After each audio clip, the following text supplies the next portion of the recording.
When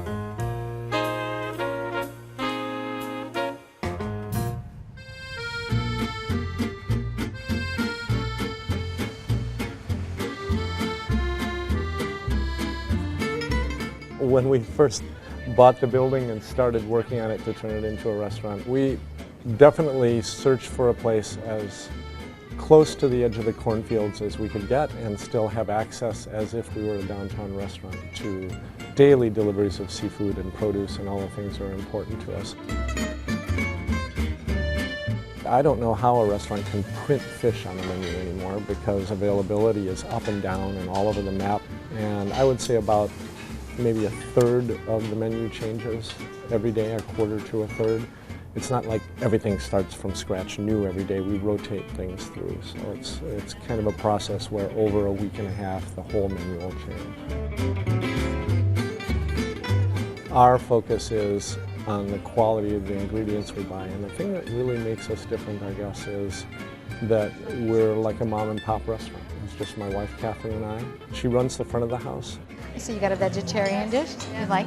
Very good. And the two of us are a team. We spend 24/7 together and have now for 17 years. And luckily, still love what we're doing. And we hope that that shows in the food too.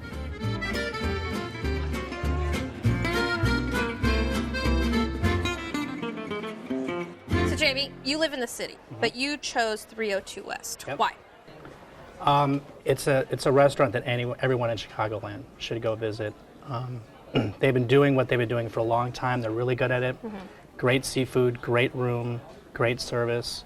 A lot better than a lot of the places in the city that tout themselves Now, as it's really in high-end Geneva, restaurants. Mm-hmm. and it's a husband-wife operation, Joel and Catherine Finley, Yep. and a converted bank building. Yeah. So, Jonathan, you definitely got that bank feel. Yeah, very much so. We went in there. My girlfriend said, "This is an interesting space." I went, this was a bank. And we looked around, and it's very obvious. There are certain elements of an old-fashioned, I guess, 19th century bank building that are very apparent. And yet, whatever they've done with this space, it's astonishing. It's refined and quiet. It's very beautiful. Now, you just went to Geneva for dinner, but Tracy, you spent the day in Geneva. What was that like? It was very, very pleasurable. Nice time in Geneva. The place is so cute, so quaint. Yep.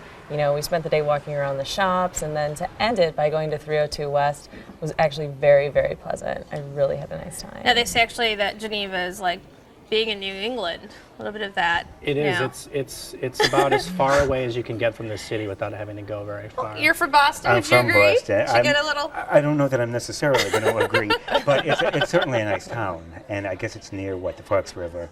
I hadn't been out there in ages, and I had forgotten where it was, so I looked at a map and I thought this is more like driving to Geneva, Switzerland, than Geneva, Illinois. But it was worth it was worth going there. It's a husband and wife team in operation for 17 years. Now Joel is the chef, and Catherine runs the front of the house. But although she does make, from what I understand, 18 different dessert selections every day. Busy woman.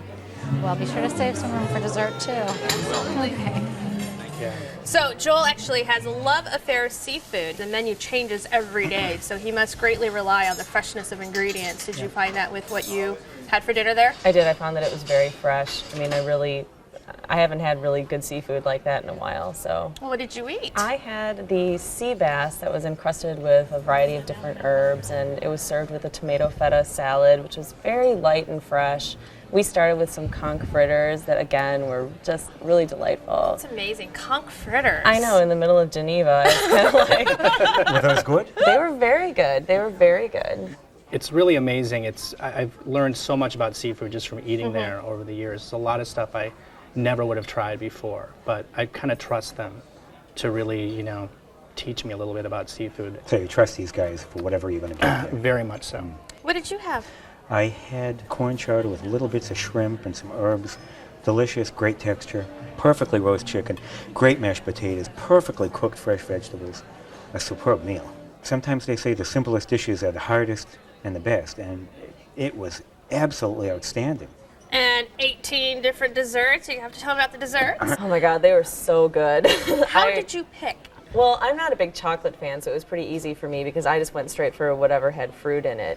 And I had raspberries soaked in Cointreau with sour cream and brown sugar, and it was to die for. Like, I hardly ever finished dessert. I finished the whole thing. I barely gave my husband a taste. He was like, oh, okay. That's what I got as well. Oh, Actually. so I went with a good. bunch of people, and that's the key there, because we each got a different dessert. We kind of organized it and bargained with each other to see who was going to get, because I want that. Well, no, you get that, I'll get this. But yeah, it's amazing. It's really hard. Even with 6 people and having 6 choices, there's still stuff that I wanted to get that I couldn't have. I had a piece of pecan pie, which is a dish that I'm ambivalent about because I really like it, but often it's too thick and dense and kind of chewy and cloyingly sweet. But this was without doubt the best piece of pecan pie I'd ever had in my life. It was fabulous and light and fluffy and really delicious. Yeah, well, the food is contemporary American, so for them to, prepare a pecan pie, it just sounds like right on par. I've eaten up in the bar upstairs, which I love. The view, and I don't know if you guys went up to the bar afterwards or beforehand, but you can eat up there sometimes as well, and it's really nice. It's kind of a more kind of Chicago thing. You sit back in chairs, and it's a low table. It's not quite as, it's a little bit more mellow. It's kind of nice up there, so. Well, JB, you say that 302 is the perfect blend of food, service, and location. Give us a quick summary. Most urban restaurant in the suburbs. Everyone should go out there. It's a great room, great food. It's an amazing place. Jonathan? Food was superb. The service was as good as anything that I've experienced in town. It's expensive. I guess that may be my big beef. It's expensive, but when you get a great meal, you expect to pay. Tracy? I suggest that people go out there and make a day of it. Spend time walking around the town, experiencing it. It's absolutely adorable and very quaint. And then finish it off at 302 West and have a really great dinner. Well, you can make a day of it yourself at 302 West. Located at 302 West, State Street in Geneva, 630-232-9302. They're open for dinner Tuesday through Saturday. Reservations are recommended. Average tab per person without drinks, $48.